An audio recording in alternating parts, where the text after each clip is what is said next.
Ça va secouer là.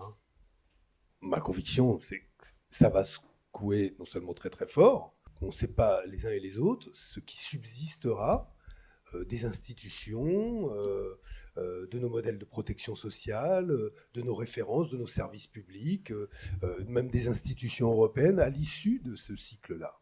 Le programme qu'il faut préparer, c'est celui de la sortie de ce cycle-là. Et à l'évidence, nous devons construire un grand programme démocratique. On attend de nous des propositions qui pourraient nourrir l'équivalent, au moment où, je l'espère, le retour balancier se fera, l'équivalent d'un nouveau programme de la libération.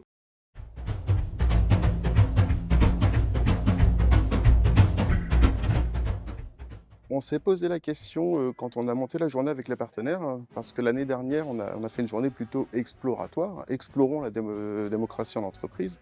Et cette année, dans le contexte actuel, on s'est dit, on travaille sur la démocratie en entreprise en tant que chercheur, en tant que praticien, et l'objectif va être de prendre nos travaux, les partager, les travailler ensemble et les amener dans le débat public. L'objectif pour les personnes qui sont ici, et pour moi, c'est qu'on puisse contribuer à la démocratisation des organisations avec nos propres lunettes, en croisant les points de vue avec tous les chercheurs, praticiens et chercheuses et praticiennes qui travaillent avec nous. Des travaux de recherche validés, partagés, n'ont pas été entendus, ont été entendus 10 ans plus tard dans des rapports officiels, et pourtant conduisent les organisations à répéter les mêmes erreurs, aujourd'hui encore. Alors, encore une fois, c'est facile de pointer ses faiblesses, c'est facile de constater que le verre est à moitié plein ou à moitié vide.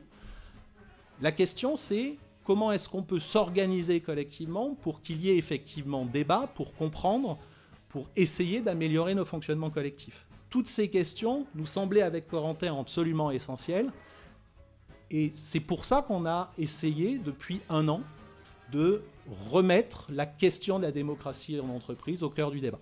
On a réuni sous forme de petites tables rondes ce matin Benoît Hamon et Isabelle Ferreras sur la citoyenneté économique, Thomas Lamarche et Béatrice Delpech sur la transition socio-écologique et Stéphane Veiller et Thibaut Brière sur la question « Peut-on être à la fois sujet et souverain de l'organisation ?» Tous les travailleurs, les travailleuses, les personnes qui travaillent sont appelés à devenir des citoyens, des citoyennes de travail, mais effectivement, comment rendre ça possible dans tous les contextes, c'est bien le défi. On doit aussi regarder la question de la démocratisation des entreprises comme quelque chose qui doit être poussé à l'intérieur des entreprises non lucratives, pour commencer.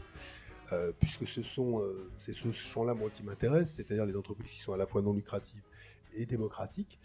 Et le fait est qu'il y a un gros enjeu à ce que ces modèles-là soient des modèles qui s'améliorent et se perfectionnent. Vous devez vous séparer des entreprises qui vont dire « Nous, on a un seul objectif et notre objectif unique, c'est le profit pour l'actionnaire. » Mais ça, en fait, c'est pas compatible avec la vie sur Terre, tout simplement. Donc, je veux dire, ces formes-là d'entreprise, il faut les voir s'éteindre le plus vite possible. Ce que nous observons, c'est que oui, une entreprise démocratique ne se contente pas de réaliser une forme d'idéal dans l'entreprise, de ce qui nous paraît être le bon moyen de permettre l'émancipation des personnes, mais qu'elle fait du bien à la cité. Les hommes et les femmes qui bossent dans ces entreprises, dès lors qu'ils ne sont pas là pour générer de la marge, pour rémunérer leurs actionnaires, ils vont faire des choix qui vont être plus cohérents. Il y a bien la question de l'efficacité, mais il y a aussi celle de la production des différents labels, des critères de performance. Parce que les critères de performance sont les manières avec lesquelles s'impose une dynamique d'accumulation capitaliste. C'est le critère de rendement financier qui s'impose. Et nous, on a d'autres critères qui ne sont pas simplement économiques. C'est pour ça qu'il y a des questions de réencastrement. Comment est-ce qu'on fait pour le porter ? Il y a le terrain du politique qui est essentiel, il y a le terrain de l'activité économique, et donc il y a le lien avec les personnes qui vont décider j'achète ici ou j'achète là, j'achète ceci ou j'achète ça. Quels choix on fait et quelles incidences ces choix ont sur la société ? Moi, je suis tout à fait convaincue qu'effectivement, ça a une incidence directe sur les orientations et donc, à terme, la manière dont on réagit aux urgences Et donc, il y a une dimension qui est de l'ordre de la construction de ce que l'on produit. Bien sûr, on produit de l'électricité, ou on produit de l'agriculture, des produits alimentaires, ou on produit une série de choses. Et en plus, on le produit dans des conditions démocratiques. Dans la majorité des cas, on a bien un contrat de travail, et donc quelque part qui explicite le fait qu'il y ait une subordination.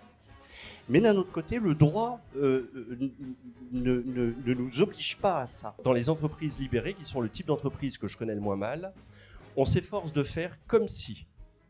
C'est-à-dire qu'on s'efforce de faire en sorte que les sujets, c'est-à-dire pour une part, si on veut, les salariés, se vivent comme s'ils étaient des souverains. C'est une chose d'être assujetti à un pouvoir qui dicte ses règles, et qui donc dicte des règles qui sont hétéronomes. Et c'est une autre chose de souverainement se doter collectivement de règles, d'une forme de pacte social dans lesquels on va en effet de manière autonome, là pour le coup, décider d'organisation entre nous et peut-être de hiérarchie. Et si de manière intermédiaire il y a des décisions qui doivent être prises entre temps, soit l'élu, le manager en tout cas prend les décisions en conscience, ensuite et en rendant compte a posteriori de ces décisions. Et donc ce matin était un temps plutôt d'inspiration et cet après-midi est un temps de contribution. On a mis ensemble des personnes qui ne se connaissaient pas pour animer les ateliers. C'est-à-dire que les ateliers, on les a fait thématiques sur le travail, sur la mesure de la démocratie, sur la loi, sur les statuts. Et on a réuni des personnes qui travaillaient dessus, soit en tant que chercheurs, praticiens, en tant qu'avocats également, et on les a mis ensemble pour animer les différents ateliers. Nous, ce qu'on voudrait, c'est simplement qu'on mette le focus sur d'autres formes juridiques d'entreprises qui existent et qui précisément intègrent la démocratie. Valoriser l'économie sociale et solidaire dans les enseignements universitaires, intégrer la SAPO dans le champ de l'ESS. Donc c'est une forme d'entreprise qui n'est pas dans l'ESS, qui est une forme qui a été oubliée. Elle est née il y a plus d'un siècle.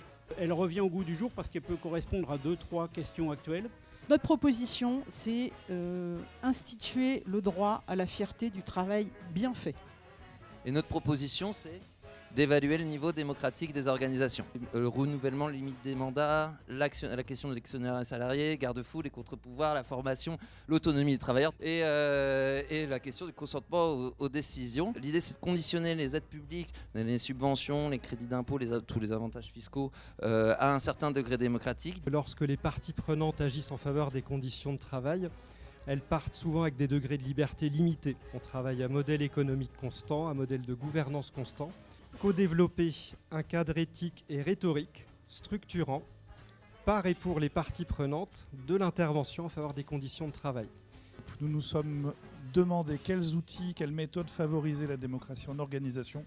Est-ce que vous êtes favorable au fait d'organiser des conventions sous le modèle des conventions citoyennes dans les organisations ? De fusionner en un texte unique l'ensemble des régimes coopératifs. En fait, de trouver une espèce de tronc commun, de fabriquer une loi tronc commun, coopérative, un peu comme celle de 1947, mais réactualisée, etc. Mettre en place une sécurité sociale des entreprises. Il s'agit d'une mutualisation, donc il s'agit simplement de mobiliser une fraction des flux de trésorerie que l'activité des entreprises génère et de la redistribuer en fonction de l'emploi de chaque entreprise au sens large du terme, c'est-à-dire aussi bien société de capitaux qu'indépendants, travailleurs indépendants avec ou sans salariés et structures de l'économie sociale et solidaire. Le principe, c'est démarchandiser, décapitaliser, réduire et égalité, donc réduire les besoins en capitaux des entreprises pour favoriser la démocratie dans les organisations. Il me semble qu'aujourd'hui, il est absolument crucial de se poser toutes les questions à propos de la démocratie, parce qu'au fond, en fait, les citoyens, les citoyennes, ils crient leur attente de plus de démocratie, ils veulent avoir leur mot à dire, mais en fait, le système politique et économique les en empêche. Et donc, on est là pour réfléchir à comment leur rendre la possibilité d'agir. Le premier pas, disons, c'est de faire en sorte que tout le monde dans l'organisation se sente légitime pour prendre la parole. Et donc, il y a tout un travail de comment on prend la parole en public, qu'est-ce qu'on dit, dans quelles instances délibératives, qu'est-ce qu'on met au débat, comment. Et donc, en fait, plus que la démocratie en organisation, ce que je trouve intéressant, ce sont les pratiques. et le renouvellement de ces pratiques assez régulier. Et c'est tout à fait normal, même sain, de les remettre sur l'ouvrage. Et ça fait partie, moi je pense, de la vitalité d'une organisation. Je crois qu'il y a là à la fois un enjeu théorique, c'est-à-dire une exigence en droit. Effectivement, comment mieux respecter simplement le droit à l'autodétermination des personnes, y compris dans des environnements de travail qui aujourd'hui constituent trop des îlots de despotisme éclairé, notamment s'agissant des entreprises privées capitalistiques. Donc ça c'est une première chose au niveau de la théorie. Puis au niveau de la pratique, ensuite on fait comment ? On fait comment pour mettre en œuvre des formes justement diverses de démocratie en entreprise, en quelque sens, dans un premier temps qu'on l'entende. Et donc c'est très bien qu'il puisse y avoir des lieux comme ça, dans lesquels les chercheurs, les praticiens se rencontrent, discutent, pour faire avancer un sujet qui trop longtemps justement vivote en fait, et personne ne se l'approprie, ne le prend à bras le corps. Je parle au nom de la CGT et la question de la démocratie dans le travail et la démocratie du travail est réfléchie dans notre organisation depuis de nombreuses années, avec un souci de redonner la parole aux travailleurs et travailleuses sur leur façon de voir l'organisation de leur propre travail. Selon moi, la démocratie dans les organisations doit répondre à 3 critères. Le premier, donc, c'est le partage du pouvoir, le partage du savoir et le partage de l'avoir. Et moi, typiquement, j'ai travaillé dans une organisation qui avait la prétention d'être une démocratie participative, alors même qu'il n'y avait pas de partage de l'avoir. C'est-à-dire que la totalité en fait, du capital appartenait à une même famille. Et donc, dans un contexte tel que celui-ci, extrêmement contraint capitalistiquement, et bien comment néanmoins trouver des marges de manœuvre, des marges de liberté permettant de réformer le mode de management, le mode d'organisation pour le rendre davantage au service des salariés, faire en sorte que en fait, l'impulsion vienne de la base. Il me semble intéressant de rechercher des solutions à cet égard pour que véritablement la démocratie soit vivante et ne soit pas simplement un statut mais une pratique. Alors en ce moment, on est en train de réfléchir au sein de la coopérative aux pratiques de désignation des membres du conseil de surveillance. Donc c'est quand même une instance importante pour nous, parce que c'est ceux qui vont conseiller et surveiller, tout est dans le titre, les membres du directoire, qui représentent la gestion de l'organisation. Et donc là aujourd'hui, même demain, on organise une élection sans candidat. Et on est en train de réfléchir à faire un tirage au sort pour désigner une autre partie des membres. Donc c'est comment on réinstille à différents endroits des pratiques démocratiques, y compris dans les désignations des représentants. Si on veut équiper la transition démocratique de nos organisations, c'est-à-dire si la société au sens large estime qu'en fait elle veut avancer vers plus de démocratie dans le travail, on se rend compte qu'on n'a pas encore les outils pour le faire. On a besoin, au fond, d'outiller cette transition, c'est-à-dire de pouvoir mesurer ce qui se passe effectivement dans les organisations de travail pour inciter ces organisations à approfondir leur démocratisation. Nous, ça nous donne l'occasion de voir des façons de faire qui sont un petit peu nouvelles pour nous, qui nous questionnent sur notre positionnement par rapport à ce genre d'organisation du travail. Il me semble que tous les échanges que j'ai eus, où j'ai pu donner aussi des exemples que nous, on peut apporter sur la démocratie, le revendicatif à partir du travail réel des travailleurs et travailleuses a énormément intéressé. C'est une journée très très riche et j'espère qu'on continuera à travailler ensemble très longtemps.